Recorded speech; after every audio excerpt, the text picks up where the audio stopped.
43 సంవత్సరాల సర్వీస్ అండి. ఈ రోజున జాయిన్ అయిన కొత్త వాళ్ళకి అదే బేసిక్, మాకు అదే బేసిక్. అదేవిధంగా కమలేష్ చంద్ర 12 సంవత్సరాలకు ఒక ఇంక్రిమెంటు, 24 సంవత్సరాలకు ఒక ఇంక్రిమెంటు, 36 సంవత్సరాలకు ఒక ఇంక్రిమెంట్ ఇవ్వమన్నారు. దాన్ని కూడా గవర్నమెంట్ దృష్టిలో తీసుకోకుండా 5-6 సంవత్సరాల నుంచి ఇదిగో చేస్తున్నాం అదిగో చేస్తున్నామని ఫైనాన్స్ మినిస్టర్ దగ్గర ఫైల్ తొక్కేసిందండి. మాకు ఈ ఇంక్రిమెంట్లు కల్పించి మమ్మల్ని శాశ్వతంగా చూస్తాం, చేస్తాం, ఆలోచిస్తాం. ఇదేనండి. మీరు స్ట్రైక్ మానేయండి, మేము ఆలోచిస్తాం.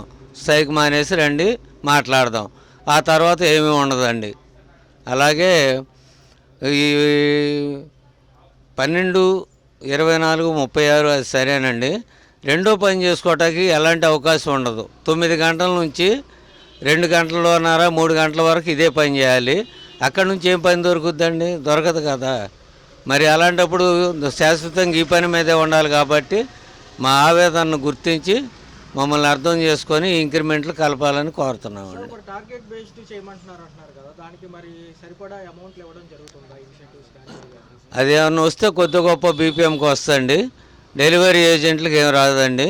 కాబట్టి దాన్ని కూడా గమనించి దాన్ని పరిగణనలో తీసుకోవాలండి. ఇన్సెంట్ బీపీఎంలకు మాత్రమే వస్తుందండి. దేశం కాదు, కానీ 8 గంటలు చేస్తే ఏదో విధంగా ఆరోగ్య హెల్త్ కార్డులు కూడా సప్లై చేసి మా ఆరోగ్య రీత్యా కూడా మమ్మల్ని ఆదుకోవాలని గవర్నమెంట్ని కోరుతున్నామండి.